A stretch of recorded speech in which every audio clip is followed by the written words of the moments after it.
Hello, my name is Helmut, and I'm currently with my wife Peggy as a volunteer at Garrison Dam National Fish Hatchery. When I talk to friends here in the United States or in Germany, they're always asking me, what are you doing there and what are they doing at the hatchery? So what I normally do is I take my phone and I just walk them through the hatchery. And that is what we are doing this evening with you. So we entered the visitor center, and right now we are standing in front of the large aquarium, and it has two sturgeons in it. The one on the left is a pellet sturgeon, which is really an animal which is coming from the Jurassic Park ages, and it can be traced back to more than 200 million years. And our hatchery, but also other hatcheries, do have a breeding program to make sure that we have them for another few 100 million years. The hatchery has a lot of information about what is taking place here, and also about spawning.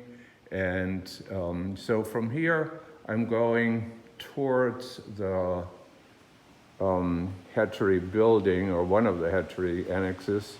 And in this area here, we have aquariums with fishes which you can find in the North Dakota streams. That does not mean necessarily that they are native to the area. And for example, here you see yellow perch, saugers, and in the last aquarium you see large mouse bass, bluegill, and black crappie. So from here we go into the, I always call it nursery, because that is where it all begins. And I'm sorry that it's a little bit louder in here. So the fertilized fish eggs, they are coming into here, and they stay in this hatching jars for about 4 weeks, depending on the species. So they hatch.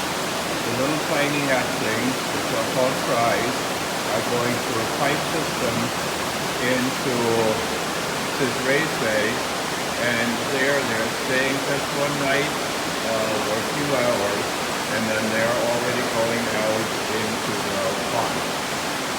Now, if you look at the different colors, then that indicates also how long those fish eggs have been already here. The darker the color, the longer they have been here in the nursery.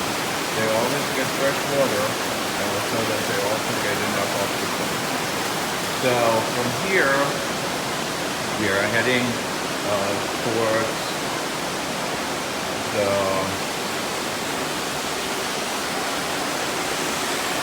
salmon building, which is currently not only home to salmon, but also to other fish.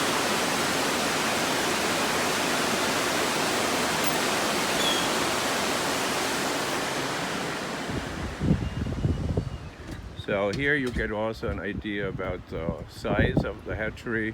A lot of buildings, some are being used for equipment, and some are being used to rear the fish. And at the very end you see also the reflection of one of the ponds. And as I said, we are heading over to the salmon building. It is currently home to Chinook salmons, but also to some trouts, which will stay here for a little bit longer before they are released into the public streams. And Peggy's opening the door for us. Thank you very much. So in this building you have a set of raceways on the lower and on the upper floor.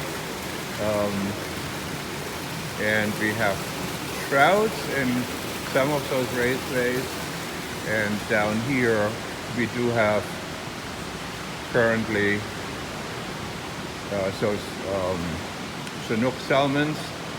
They will go out of the hatchery tomorrow, and I'm sure they are looking forward to it, and also the fishermen are looking forward to it.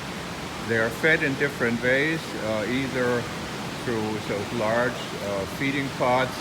Some are also fed through little sort of black boxes which have food in it, and then there's like a transportation belt which drops the food into the tank. So going to the upper floor here, there are a number of tanks, and as I said, that's also all Chinook salmons. And I just want to give you a quick overview over this whole battery of tanks just by going up this ramp. And that should give you also an idea about the size of them. So as you can see, it's pretty crowded in there. There are a lot of salmons in there, and since they are going out tomorrow, they have not been fed today. Because tomorrow they will be out in the nature and should find food by themselves. You also might have recognized that there are a number of different water sources.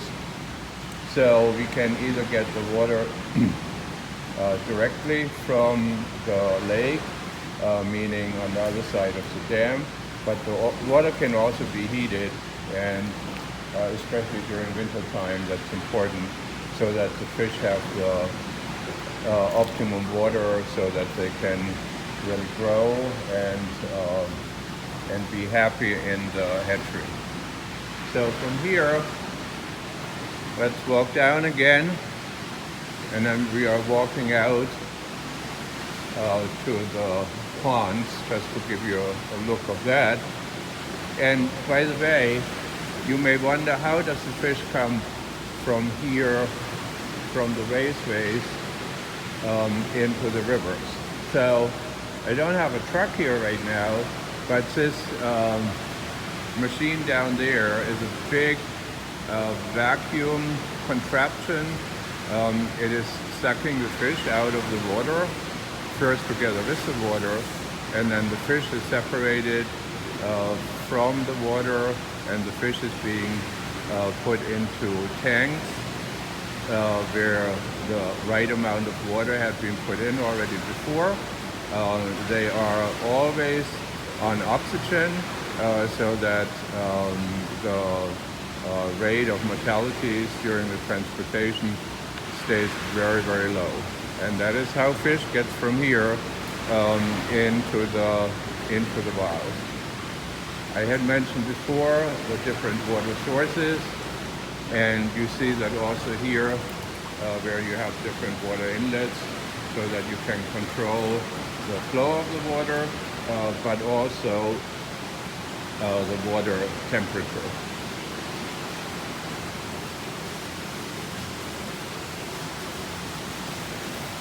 One of the things we keep in here is that everything is very, very clean, and that is what we both had recognized when we came to the hatchery, the cleanliness of the whole outfit or the whole organization here, which I think also has a positive impact on that the fish is feeling well here. The ponds we are going to, and this is only one set, we have two sets of those ponds in different areas of the hatchery. They are larger than football fields. As you can see, they are lined with rubber, and they're being filled with water, and then alfalfa meal is being put into the water, which creates the growth of plankton, And when the fries are coming out, fries meaning the very, very small fish, into those ponds, they eat on plankton, and that lets them grow. From here, there is a pipe system which is going to the other side of this battery of ponds, and it's so-called kettles. That is where the fish is being put together, and then from there it's going again onto trucks. Mainly here currently we have northern pikes, but we also will get some other fish and other species in here over the next few days. In fact, all the hatchlings, which I had shown to you in the first hatchery building, they will all go in here, so that they can grow and that they can go into the rivers around us.